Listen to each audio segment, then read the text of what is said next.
I want to tell you the one and only time that I ever saw my grandfather mad at me.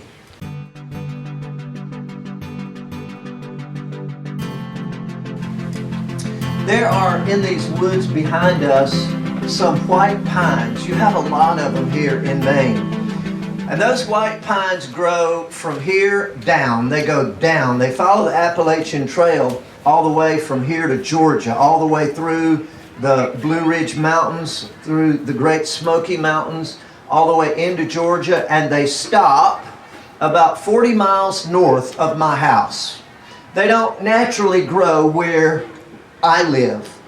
But my grandfather loved the mountains, and he loved those white pines. And one time he went to the mountains and he brought home some pine trees.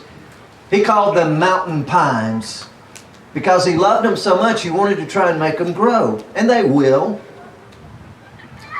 but they don't thrive. And he was so proud that he dug up these trees in the mountains, brought them all the way down to his farm where I lived, and planted them. And he was so proud.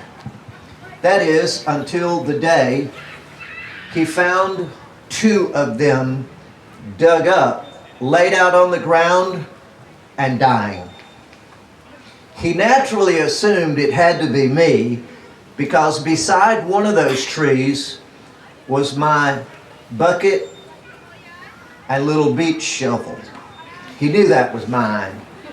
But here's what happened, y'all. I wouldn't dig up one of my pa's trees. It was the preacher's boy. They brought the preacher's boy over to play with me.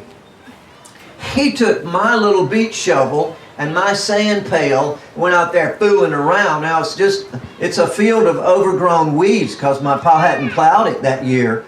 And he saw these trees and he just dug up one just for kicks. Got me in a mess of trouble with my grandpa. Look, I'm named after this man. I love him. He taught me how to hunt, how to fish.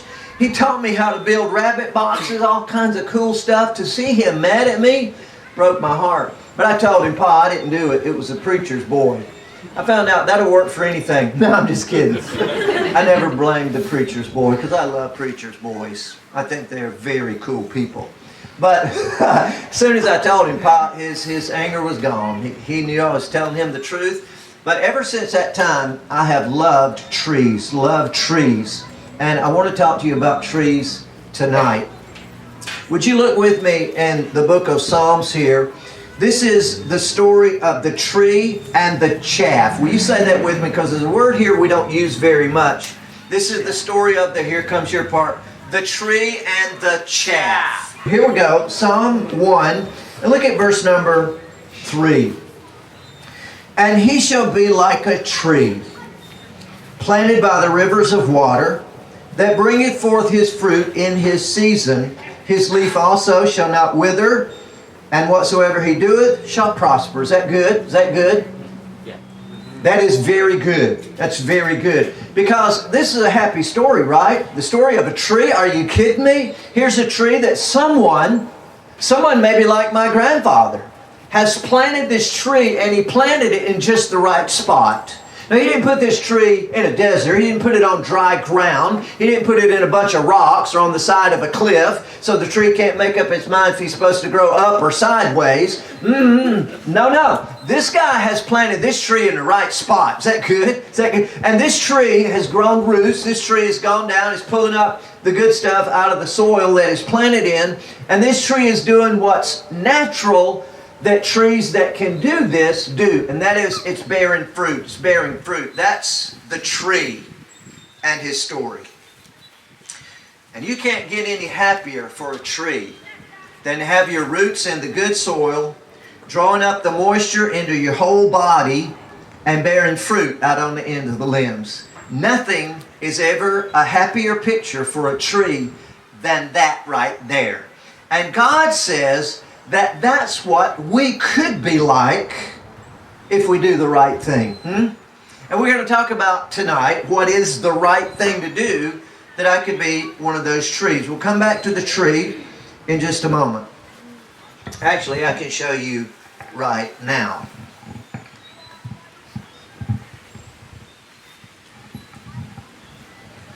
I have a tree right here. This is a very young tree. This is a hickory tree. From the roots all the way to the top, this little tree planted in the soil, and it's going for it. This little tree's going, or at least it was.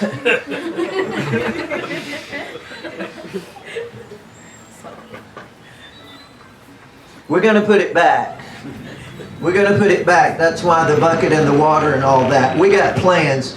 But look, ultimately, this is a hickory tree, and it grows these things. It grows these hickory nuts. These are good.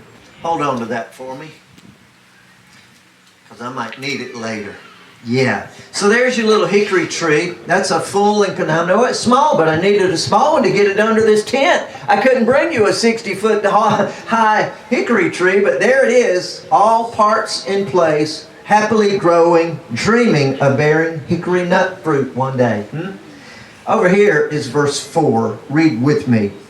The ungodly are not so, but are like the chaff which the wind driveth away.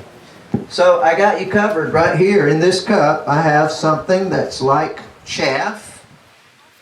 I had to put that rock in there. You know why? Because this chaff, if I didn't put it in the cup and put a rock on top, this wind that's blowing tonight is going to blow it away. So I have it in the cup here. I wanted you to see what it's like. That's chaff right there. Watch. Chaff's not any good.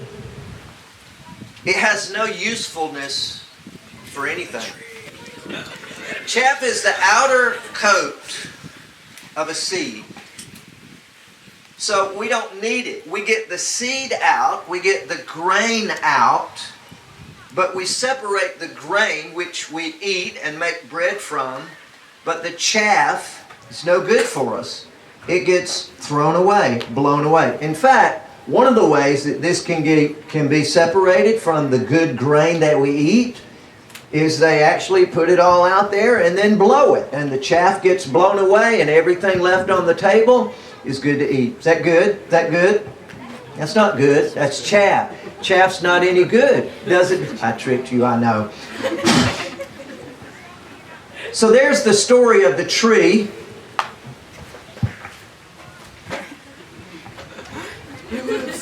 And the chaff. Which one do you want to be?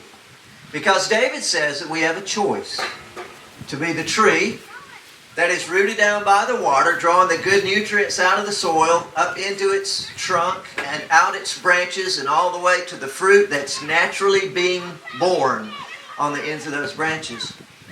Or you could be like chaff that just gets blown away and is completely useless to anyone who's hungry, who needs some. So Psalm 1 is this story about the tree and the chaff. But how do you take the way of the tree? That's the question. This is all about your mind. It's all about the way that you think. You think like a tree, or you think like chaff. It's the way you think that will get you the way of life described in verse 3 and verse 4. Verse 3 is about a happy tree bearing fruit, doing what it was born to do. Verse 4 is about chaff that is dry, useless, and gets blown away. The story of the tree and the chaff are two stories of two different ways of life. Two different ways of life. Look at verse number 1. Blessed is the man that walketh not in the counsel of the ungodly, nor standeth in the way of sinners, nor sitteth in the seat of the scornful. Verse 1 and verse 2 are the descriptions of how you get to the way of life of the tree. In verse 1 is the way not to think. 3 things. He says, don't walk in the counsel of the ungodly. Walk means something that you do day after day after day. Ungodly means people who are living the way of chaff. So if day after day after day you're walking along and in your mind you're thinking the thoughts of ungodliness, then you are walking now already. Already you're there. You are walking towards it the way of chaff. That's the first of three. Number two, he says, nor standeth in the way of sinners. So right now, you're already making these choices. In fact, you've been at it for some time now. If you have a phone, you're making choices. Phone choices. You have a laptop or a desktop. Every time you start tapping buttons on that keypad, you're making choices that will affect your mind. We all do. We all do. But it says here that if we are walking in the counsel of the ungodly, or we're standing in the way of sinners, we're headed towards the chaff way of life. Life will be dry, unhappy, and ultimately useless and blown away. That life is blown away. You see what I mean when I say it's all about the mind? The mind is so powerful, it's so strong. Your mind is shaping your life. And there's no two ways about that. In my ministry, as I travel and meet so many people, I can tell you that there are godly kids who came out of nothing. They have nothing. Mom and dad busted up. Somebody got on dope. Somebody walked out. Some daddy wants nothing to do with the kid growing up. I don't get it. I don't get it. But this kid is just growing up with so few resources. There's really so little. But that kid, man, that kid got a hold of one influence. Or the kid got a hold of a Sunday school teacher or a coach or somebody that made this kid just like want to go for it. And the kid has been tapping the right buttons. This kid has been thinking the right thoughts even though he lives in a desert. And it's really unbelievable what God can do. I also know kids who grew up with everything. They got a mom and dad. They wouldn't leave that kid for anything.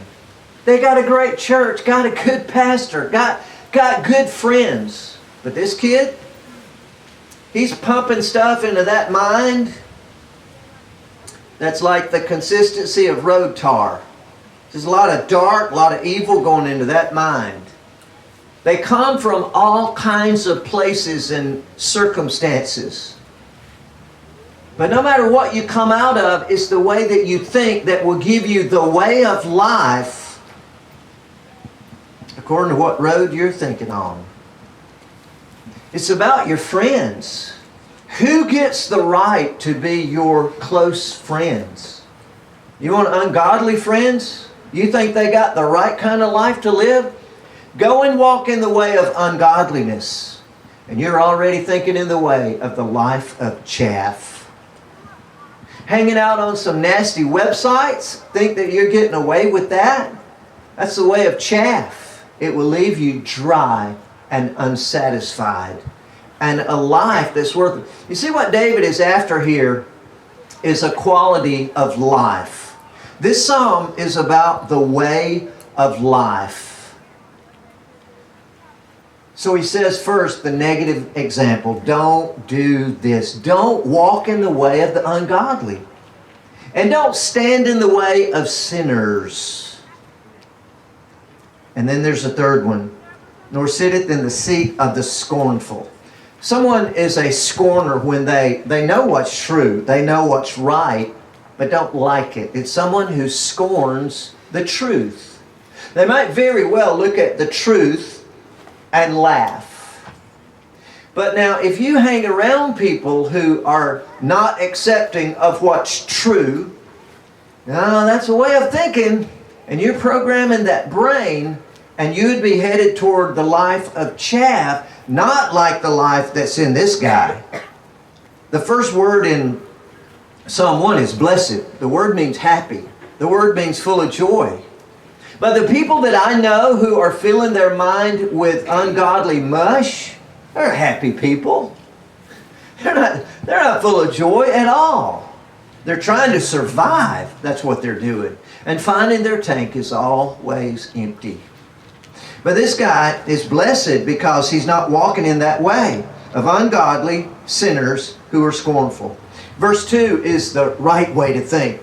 If you want to go for the way of life of the tree that's bearing fruit, it's verse 2. Here's what you program your mind to do. He says, but his delight is in the law of the Lord, and in his law doth he meditate day and night. So David's talking about the Scriptures. He's talking about the Word of God. So he says, if you want to be that happy tree, that fruit-bearing tree, then don't do this, this, and this, but you do this. You just delight yourself in the truth that comes from God.